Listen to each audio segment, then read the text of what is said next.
potentially wonderful people.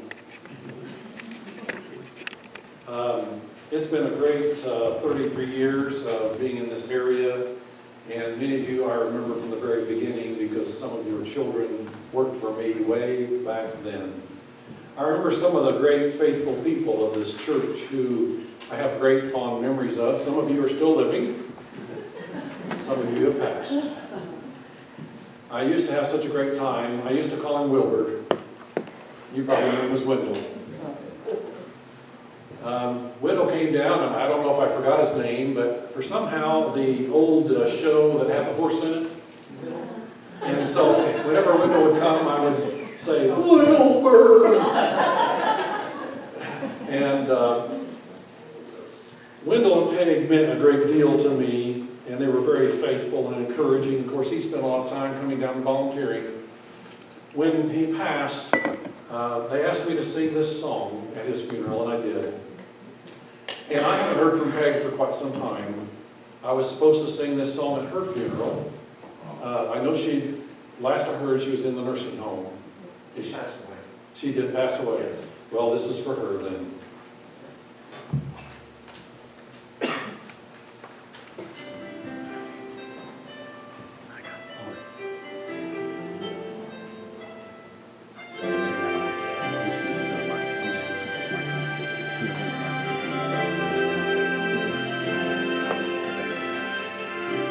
Some seek for power, others search for gold. Some just want to find happiness and gracefully grow old. In my quest for treasures, I've smelled the sweet perfume. Then I found the one who really hung the moon. He not only hung the moon, he turns the stars on every night. Sometimes he washes this old world, then he spins it right. He's coming back to earth again, maybe morning, night, or noon.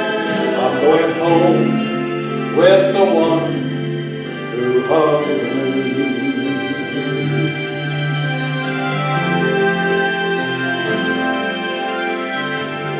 This old world is full of heartache. Look around, there's so much pain. I've had my share of sunshine, I've had a little rain, but since he showered me with love, made my flowers bloom, it's a love affair with him who hung the moon. He not only hung the moon, he turns the stars on every night. Sometimes he watches this old world, then he spins it right. He's coming back to earth again, maybe morning, night, or noon. It's a love affair with him who hung the moon. In a twinkling of an eye, saints will fill the sky. We'll be going to a city paved with gold. The walls are of jasper, the gates made of pearl. It's the wedding of the bride and groom. I wouldn't miss it for the world, for this world. He not only hung the moon, he turns the stars on every night. Sometimes he washes this old world, then he spins it right.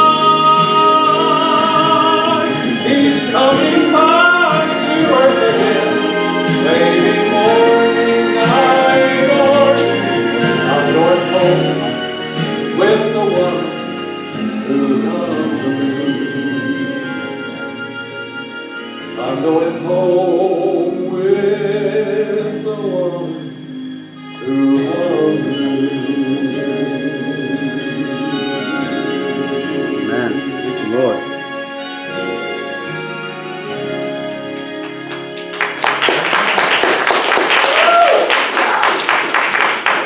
Pay attention. Pay attention.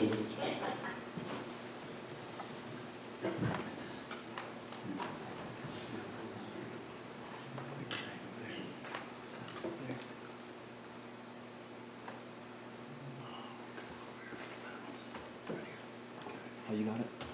Okay.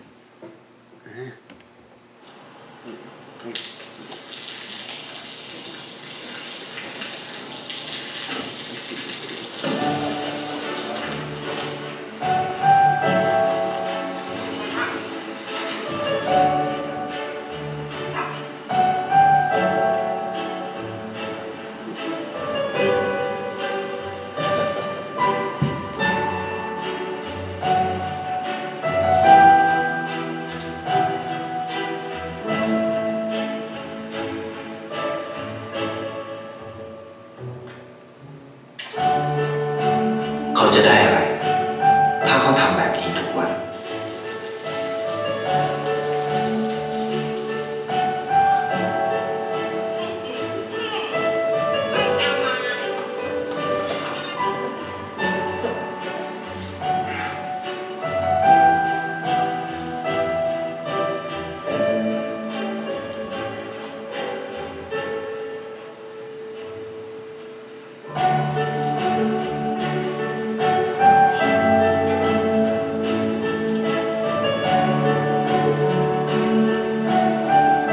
เขาจะไม่ได้อะไรเลย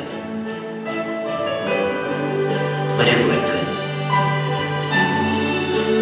ไม่ได้ออกทีวีไม่มีใครรู้จักไม่ได้มีชื่อเสียงที่มากขึ้น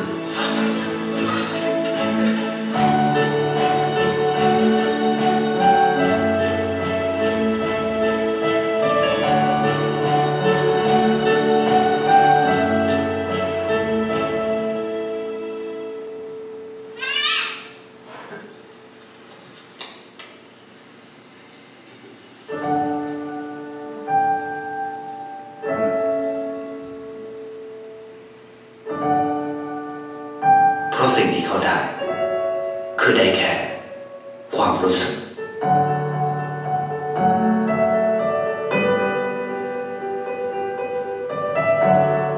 ได้เห็นความสุข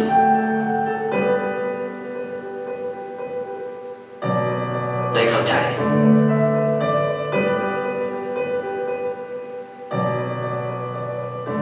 ได้ความรักได้ในสิ่งที่เงินซื้อไม่ได้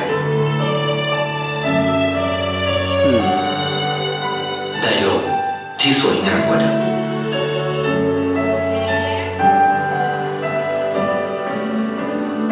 ในชีวิตคุณอะไรคือสิ่งที่คุณต้องการมากที่สุด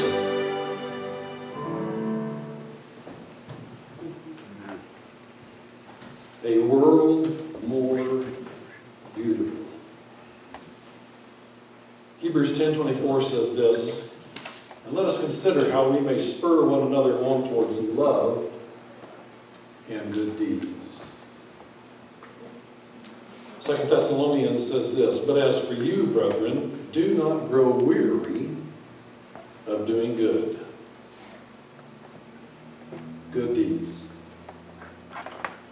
Spur one another on towards good deeds. Do not grow weary of doing good. Let your light shine by doing good deeds. Offer good deeds to all people. Let all those who believe in God engage in good deeds. In the Apostle Paul's first letter to Timothy, he tells rich people not to put their hope in wealth, but instead be generous and willing to share, to do good and to be rich in good deeds, so that they may take hold of the life that is truly life.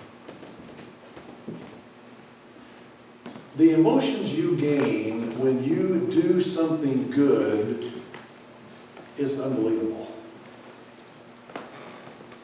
To know that you have met someone's need and changed their life.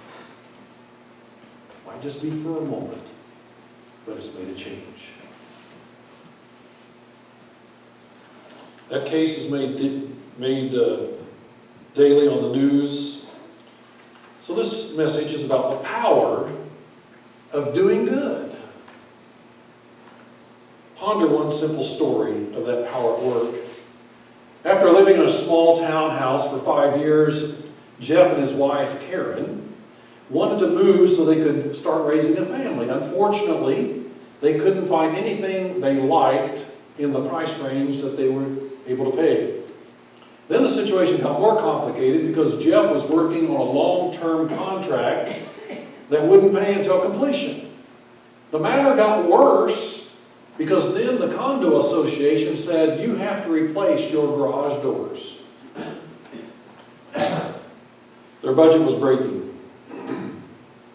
They felt ecstatic when Jeff finally completed the consulting job. Now they would be able to replace the garage doors and buy a house.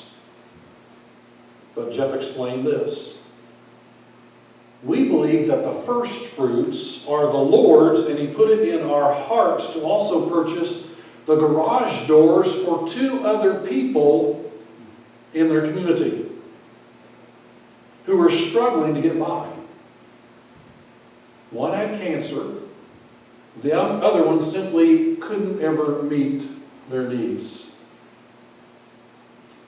So,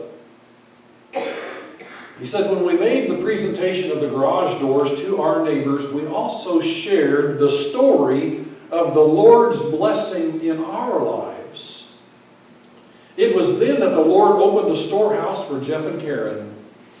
We were filled with overflowing by the response of our neighbors and by the spiritual awakening in our own hearts as well. When you're squarely in God's service, you have a feeling that compares to no other and makes you hungry for more. Now we ask freely, she says, God, what do you want us to do?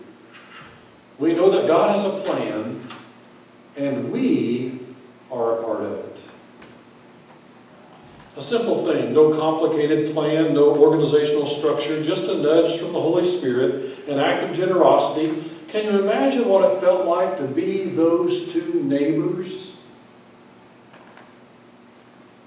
Can you imagine what they felt when someone purchased garage doors for them? Good deeds. How about this story? Bob's in his 70s. He works with the children downstairs, just like Miss Cora. One day, a little girl asked him, came up and sat on his lap and said, would you please read to me Winnie the Pooh? Well, he was delighted, and so he opened up the book and began reading through Winnie the Pooh. The bell rang. That meant that church was over, and so he anticipated that the parents would soon come to pick up their child. While they waited, she asked a second time, will you read me Winnie the Pooh a second time? And he thought, well, my parents aren't here yet, so I'll begin reading again. He became a little concerned at the end of this time when he finished up Winnie the Pooh, because still the parents had not shown up. And the little child asked a third time, will you read me Winnie the Pooh one more time? And about that time, he saw the mother come in the door. But she didn't come up. She just stood there as she watched him read a third time Winnie the Pooh. When he had finished, she came up and she said, I didn't want to disturb you. I was watching. You're the only man who has read to her since my husband died 2 years ago. One elderly gentleman reading Winnie the Pooh. Balm for a weary child's soul. Good deeds. Do you think that in a world as needy as ours, one person cannot make a difference? On the contrary, every day we have the opportunity to create a world more in keeping with the values we hold dear. Not only does each of our actions have a direct impact on the world, but also every choice you make sends a message to those around you. We create momentum for each other. When you see people doing good things, don't you want to be a part of that? Don't you feel drawn to come alongside of them and do something good? We create momentum for each other. Don't ever let anyone convince you that you have no power. Together, we can change the world. That's why I like the saying, you potentially wonderful people. The potential's there. The question is, will you let it come out? Will you act upon it? All significant changes in the world start slowly at a single time and place with a single action. One man, one woman, one child stands up and commits to creating a better world. Their courage inspires others who begin to stand up for themselves. You can be that person. But I know some of you are sitting there saying, oh, I can't do it. Can't be me. I can't do anything. Austin Perrine has been giving meals to the homeless in Birmingham, Alabama. He wears a Superman cape and a t-shirt with the catchphrase, "Show love," emblazoned in bold red letters. His older brother struggles with autism, which has helped Austin develop compassion for others. Austin is making a difference in Birmingham, Alabama, and he's only 4 years old. In Arkansas, Ruby Chitsey, great name, has been working to improve the lives of nursing home residents by helping them with extras they cannot afford on their fixed incomes. She provides shoes, electric razors, haircuts, grocery items. She has even started a charity to raise funds for more people in need. Ruby is changing lives in Arkansas. She's only 11 years old. One more story. Brandon Quayles needed an electric chair to help him navigate high school in Norman, Arkansas. His friend, Tanner Wilson, spent every day in his job, part-time job at a local car mechanic shop, to buy Brandon a new wheelchair. Brandon said this, "It's been my dream just to have one of these. And my dream came true." All because of a high school friend. I know that every one of you have more potential than any three of these children. The question is, will you choose to do good deeds? Good deeds. I'm an old man now, Kevin wrote, but I've spent the last 45 years of my life serving the poor and sharing the love of Jesus with the brokenhearted and hurting people of the world. I've walked the streets of Calcutta, Cairo, Chicago, and many other cities, feeding the poor, bringing hope to those with no hope. I wouldn't change what I've done for $1 million.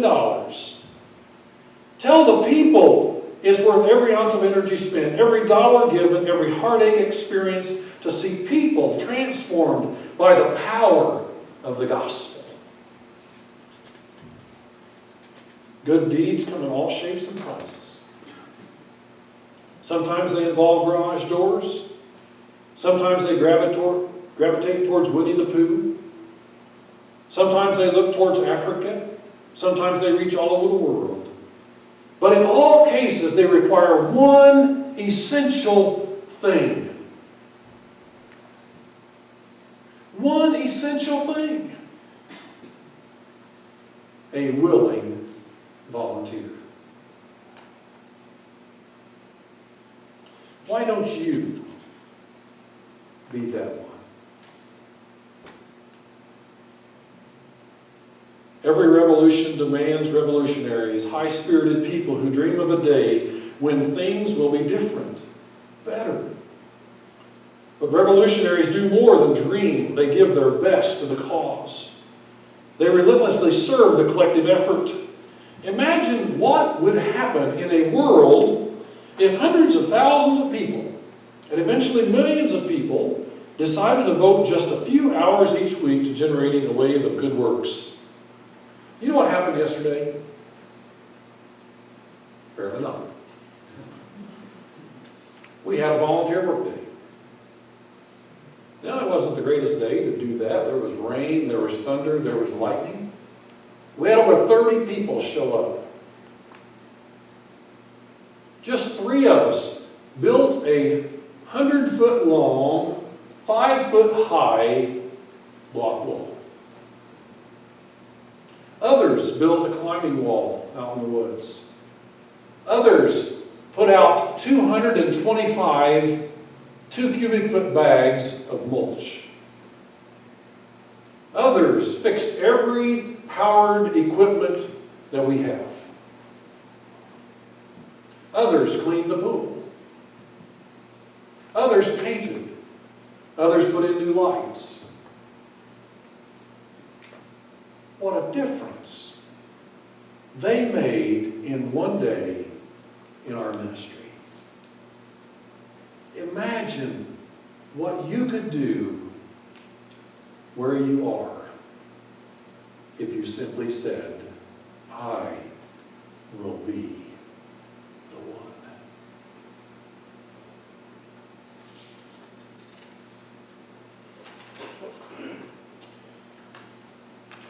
All that is needed is a ragtag group of spirited revolutionaries who believe it can happen and are willing to take the first step.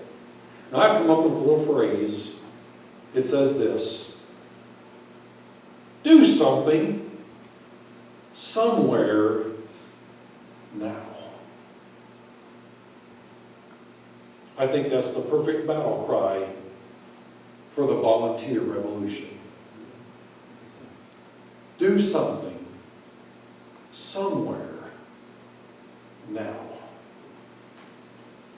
I'm pretty sure there's a good deed out there with your name written all over it. Will you be that person? Do something, somewhere, now.